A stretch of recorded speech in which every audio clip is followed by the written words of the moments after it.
Hi friends, welcome back to my YouTube channel. ಹಾಗೆ ಇವತ್ತಿನ video ಏನಪ್ಪ ಅಂದರೆ SSLC ಮತ್ತು PUC ಫೈನಲ್ ಎಕ್ಸಾಮ್ ನಡೀತಾ ಇದೆ ಅಲ್ವಾ. SSLC PUC ಎಕ್ಸಾಮ್ ಫೈನಲ್ ಎಕ್ಸಾಮ್ಗೆ ಕಂಡೀಷನ್ಸ್ನ ಇಟ್ಟಿರ್ತಾರೆ. ಸೊ ಅದು ಯಾವ ಕಂಡೀಷನ್ಸು ಅಂತ ನಾನು ನಿಮಗೆ ತಿಳಿಸ್ಕೊಡ್ತೀನಿ. ಎಲ್ಲೂ ಸ್ಕಿಪ್ ಮಾಡಿದೆ ನೋಡಿ, ಫುಲ್ ಇಂಟ್ರೆಸ್ಟ್ ಆಗಿರುತ್ತೆ ವಿಡಿಯೋ.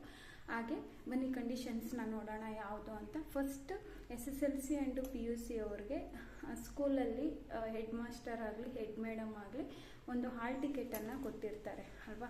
ಸೊ ಆ ಹಾಲ್ ಟಿಕೆಟನ್ನು ಒರಿಜಿನಲ್ ಹಾಲ್ ಟಿಕೆಟ್ ಕೊಟ್ಟಿರ್ತಾರೆ.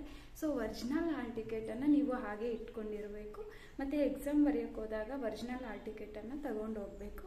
ಮತ್ತು original hall ticket by mistake ಕಳೆದೋದ್ರೂ ಒರಿಜಿನಲ್ ಹಾಲ್ ಟಿಕೆಟನ್ನು ಒಂದು 3 ಅಥವಾ 4 ಜೆರಾಕ್ಸ್ ಆದರೂ ಮಾಡಿಕೊಂಡಿರಬೇಕು. ಯಾಕೆಂದರೆ ಕಳೆದೋದ್ರೆ ಜೆರಾಕ್ಸ್ ಆದರೂ ಇರುತ್ತೆ ಅಲ್ವಾ.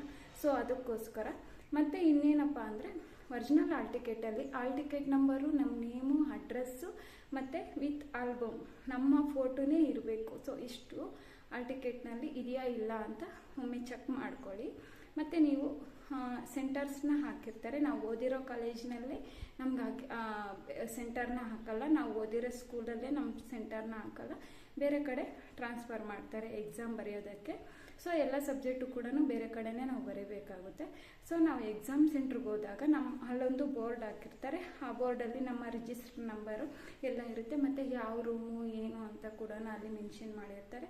ಸೊ ಹಾಲ್ ಟಿಕೆಟ್ ನಂಬರ್ ಪ್ರಕಾರ ಹಾಲ್ ಟಿಕೆಟ್ ನಂಬರ್ನ ನೋಡಿಕೊಂಡು ಅಲ್ಲಿ ಬೋರ್ಡ್ ಮೇಲೆ ನೋಡಿಕೊಂಡು ಅದನ್ನು ಹೋಗಿ ಯಾವ ರೂಮು ಏನು ಅಂತ ನಾವು ನೋಡಿ ಚೆಕ್ ಮಾಡಿ ಅಲ್ಲಿ ಕೂತ್ಕೊಳ್ಬೇಕಾಗುತ್ತೆ. ಸೊ ಎಕ್ಸಾಮ್ ಟೈಮಲ್ಲಿ ನಾವು ಎಲ್ಲಿ ಚೆಕ್ ಮಾಡಿ ರೂಮಲ್ಲಿ ಕೂತ್ಕೊತೀವಿ. ಯಾಕೆಂದರೆ ಬೇರೆ ಕಾಲೇಜು ಬೇರೆ ಟೀಚರ್ಸು ಎಲ್ಲ ಚೇಂಜ್ ಆಗಿರ್ತಾರೆ. ಓಕೆನಾ. ನಮ್ಮ ಟೀಚರ್ಸೇ ನಮಗೆ ಬೀಳ್ತಾರೆ ಅನ್ನೋದು ಕಾನ್ಫಿಡೆನ್ಸ್ ಇಲ್ಲ.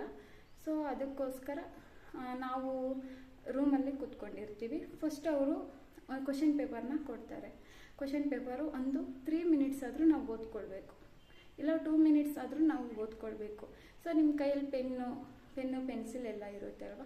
ಸೊ ನಮ್ಗೆ ಯಾವ್ದು ಕ್ವಶನ್ಸ್ ಬರುತ್ತೋ ಅದಕ್ಕೆಲ್ಲ ರೈಟ್ ಮಾರ್ಕ್ ಹಾಕಿಕ್ಬಿಡಿ. ಅಂದರೆ ಪರ್ಫೆಕ್ಟ್ ಆನ್ಸರ್ ಗೊತ್ತು, ನನಗೆ ಇದಕ್ಕೆ ಪರ್ಫೆಕ್ಟ್ ಆನ್ಸರ್ ಗೊತ್ತು ಅನ್ನೋರು ಮಾತ್ರ ರೈಟ್ ಮಾರ್ಕ್ ಇಟ್ಕೊಂಬಿಡಿ, ಆಯಿತಾ. ಮತ್ತು 1 ಪೆನ್ ಬದಲು 2 ಪೆನ್ಸ್ನ ಎತ್ಕೊಂಡೋಗಿ, 1 ಕ್ಯಾಲ್ಕುಲೇಟರ್ ಬದಲು 2 ಕ್ಯಾಲ್ಕುಲೇಟರ್ನ ಎತ್ಕೊಂಡೋಗಿ. ಯಾಕೆಂದರೆ ಒಂದು ಕೆಟ್ಟೋಯ್ತು ಅಂದರೆ ಇನ್ನೊಂದು ಕೊಡ್ತಾರೆ.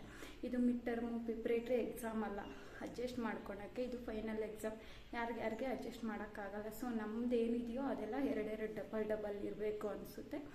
ಸೊ ಇರಬೇಕು ಅನಿಸುತ್ತೆ, ಎಲ್ಲ ಇರಬೇಕು. ಯಾಕೆಂದರೆ ಒಂದು ಕೆಟ್ಟೋಯ್ತು ಅಂದ್ರೂ ಒಂದಿರುತ್ತೆ, ತಗೊಳಕ್ಕೆ ಚಾನ್ಸ್ ಕೊಡ್ತಾರೆ. ಸೊ ಮತ್ತು ಅದೊಂದಾಯಿತು. ಎಕ್ಸಾಮ್ ಪೇಪರೆಲ್ಲ ಆಯ್ತಲ್ವ. ಸೊ ನಿಮ್ಗೆ ಯಾವ್ಯಾವ ಕ್ವಶನ್ಸ್ ಗೊತ್ತಿದೆಯೋ ಅದಕ್ಕೆಲ್ಲ ನೀವು ಟಿಕ್ ಮಾರ್ಕ್ ಹಾಕಿ ಇಟ್ಕೊಬಿಡಿ. ಯಾಕೆಂದರೆ ನಮ್ಗೆ ಇದಕ್ಕೆ ಪರ್ಫೆಕ್ಟ್ ಆನ್ಸರ್ ಗೊತ್ತು ಅಂತ. ಇವಾಗ 2 ಮಾರ್ಕ್ಸ್ ಕ್ವಶನಲ್ಲಿ 10 ಕ್ವಶನ್ಸ್ ಕೊಟ್ಟಿರ್ತಾರೆ. ಅದರಲ್ಲಿ ನಿಮಗೆ 4 ಪರ್ಫೆಕ್ಟ್ ಆನ್ಸರ್ ಗೊತ್ತಿರುತ್ತೆ, 6 ಗೊತ್ತಿರಲ್ಲ. ಸೊ 4ಗೆ ನೀವು ರೈಟ್ ಮಾರ್ಕ್ ಇಟ್ಕೊಳ್ಳಿ. ಮತ್ತು 2, 3 ಸೆಂಟೆನ್ಸ್ ಅಂತ ಕೊಟ್ಟಿರ್ತಾರಲ್ವ. ಸೊ ಅದಕ್ಕೂ ಕೂಡ ಅಷ್ಟೇ, ನೀವೆಲ್ಲದಕ್ಕೂ ಟಿಕ್ ಮಾರ್ಕ್ ಇಟ್ಕೊಳ್ಳಿ. ಮತ್ತು ಅವರು ರೂಲ್ ಶೀಟ್ನ ಕೊಡ್ತಾರೆ. ರೂಲ್ ಶೀಟಲ್ಲಿ ಫಸ್ಟ್ ನೇಮನ್ನು ಮೆನ್ಷನ್ ಮಾಡಿ, ಮತ್ತು ಹಾಲ್ ಟಿಕೆಟ್ ನಂಬರನ್ನು ಮೆನ್ಷನ್ ಮಾಡಿ. ನಾವು ಲಾಸ್ಟಲ್ಲಿ ಮಾಡ್ತೀವಿ, ಅದೆಲ್ಲ ಆಗಲ್ಲ. ಯಾಕೆಂದರೆ ಮರ್ತೋದ್ರೂ ಬೈ ಚಾನ್ಸ್ ವ್ಯಾಲ್ಯೂಯೇಷನ್ಗೆ ಹೋದ್ರೂ ನಮಗೆ ಕಷ್ಟ ಆಗುತ್ತೆ. ಸೊ ಅದಕ್ಕೋಸ್ಕರ ನೀವು ಪೇಪರಲ್ಲಿ ಆ ದಿನ ಯಾವ ಸಬ್ಜೆಕ್ಟು ಮತ್ತು ಹಾಲ್ ಟಿಕೆಟ್ ನಂಬರ್ ಎಲ್ಲವನ್ನು ಮೆನ್ಷನ್ ಮಾಡಿ ಸೈನ್ ಹಾಕಿ ಇಟ್ಟಿರಿ. ಮತ್ತು ಇನ್ನೊಂದು ಏನಪ್ಪ ಅಂದರೆ ಮೈನಾಗಿ ಎಲ್ಲರೂ ರೂಲ್ ಪೇಪರ್ನ ಕೊಟ್ಟಿರ್ತಾರೆ. ರೂಲ್ ಪೇಪರ್ ಕೊಟ್ಟಾಗ ನಾವು ನೇಮ್ಸು ಎಲ್ಲ ಮೆನ್ಷನ್ ಮಾಡಿರ್ತೀವಿ. ಅಲ್ಲಿ ನಿಮಗೆ ಇದೊಂದು ಗೊತ್ತಾ, ಇಲ್ಲಿ ಮಾರ್ಜಿನ್ ಲೈನ್ ಅಂತ ಇರುತ್ತೆ ನೋಡಿ. ಇದು ಮಾರ್ಜಿನ್ ಲೈನ್ ಅಂತ ಅಂದರೆ, ಮಾರ್ಜಿನ್ ಲೈನ್ ಅಂದರೆ 1, 2, 3 ಎಲ್ಲ ಮೆನ್ಷನ್ ಮಾಡಿರ್ತೀವಲ್ಲ ನೋಡಿ. ಇದು ನಾನು ಇಲ್ಲಿ ಬರೆದಿದ್ದೀನಿ, ಇದು ಬಂದು ಮಾರ್ಜಿನ್ ಲೈನ್. ಇಲ್ಲೇನೂ ಬರೆಯೋಕ್ಕೆ ನಾವು ಹಾಕಲ್ಲ. ಯಾಕೆಂದರೆ ನಾವು ಇಲ್ಲಿ ಆನ್ಸರು ಇಲ್ಲ 1, 2, 3 ಇಲ್ಲ ಮೈನ್ಸ್ ಮಾತ್ರ ನಾವು ಮೆನ್ಷನ್ ಮಾಡಬೇಕಾಗುತ್ತೆ. ನಿಮಗೆ 2 ಮಾರ್ಕ್ಸ್ ಕ್ವಶನ್ಸ್ ಕೊಟ್ಟಿರ್ತಾರೆ ಅಲ್ವಾ. ನಿಮ್ಗೆ ಅದರಲ್ಲಿ 4 ಗೊತ್ತಿರುತ್ತೆ. ಅವಾಗೇನು ಮಾಡಬೇಕು, ಫಸ್ಟ್ ಮೈನ್ ಅಂತ ಹಾಕಿ ಅದರಲ್ಲಿ ನಿಮ್ಗೆ 4 ಕ್ವಶನ್ಸ್ ಮಾತ್ರ ಗೊತ್ತಿರುತ್ತೆ ಅಲ್ವಾ. ಈ ಥರ ಫಸ್ಟ್ ಮೈನ್ ಅಂತ ಹಾಕಿ, ಫಸ್ಟ್ ಮೈನಲ್ಲಿ ನಿಮಗೆ 1, 2, 3, 4 ಕ್ವಶನ್ಸ್ ಮಾತ್ರ ಗೊತ್ತಿರುತ್ತೆ. ಓಕೆನಾ. ಇನ್ನು 6 ಕ್ವಶನ್ಸು ನಿಮ್ಗೆ ಗೊತ್ತಿರಲ್ಲ. ಸೊ 6 ಕ್ವಶನ್ನು ನಾವಿಲ್ಲಿ ಗ್ಯಾಪ್ ಬಿಡಬೇಕಂತೀವಿ. ಸೊ ಇಲ್ಲೆಲ್ಲೂ ಗ್ಯಾಪ್ ಬಿಡೋಕ್ಕೆ ಹೋಗಬೇಡಿ. ಸೆಕೆಂಡ್ ಮೈನ್ಗೆ ಹೋಗಿ, ಸೆಕೆಂಡ್ ಮೈನ್ ಅಂತ ಹಾಕಿ ಅದರಲ್ಲಿ ನಿಮ್ಗೆ ಎಷ್ಟು ಗೊತ್ತಿದೆಯೋ ಅಷ್ಟು ಬರೀ.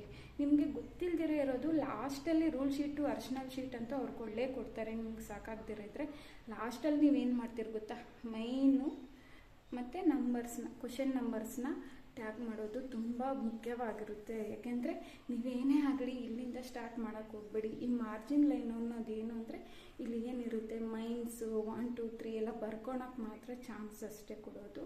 ಯಾಕೆಂದರೆ ಇಲ್ಲಿ ನಾವು ಆನ್ಸರು ಅದು ಇದು ಬರೆಯೋಕ್ಕೆ ಹೋದರೆ ಫುಲ್ ರಾಂಗ್ ಆಗುತ್ತೆ. ಬಟ್ ಆಪ್ಷನ್ಸ್ ಕೊಟ್ಟಿರ್ತಾರೆ ABCD ಅಂತ, ಅದರಲ್ಲೂ ನಿಮ್ಗೆ ಗೊತ್ತಿರುತ್ತೆ ಅಂದರೆ ಎ ಅನ್ನೋದು ಇವಾಗ ಮಾರ್ಜಿನ್ ಲೈನ್ ಎಷ್ಟಿದೆ ಅಲ್ವಾ, ಇದು margin line, first main A ಅನ್ನೋದು ಇಲ್ಲೇ ಮೆನ್ಷನ್ ಮಾಡಿ, ಇಲ್ಲಿ ಮಾಡೋಕ್ಕೆ ಹೋಗ್ಬೇಡಿ. ಏಕೆಂದರೆ ಇದು ರಾಂಗ್ ಆಗುತ್ತೆ. ಏಕೆಂದರೆ ನಮಗೆ ಬೇಕಾಗಿರೋದು ಆನ್ಸರ್ನ ನಾವು ಎಲ್ಲಿ ಮಾಡಬೇಕು ಅಲ್ಲೇ ಮಾಡಬೇಕಾಗುತ್ತೆ.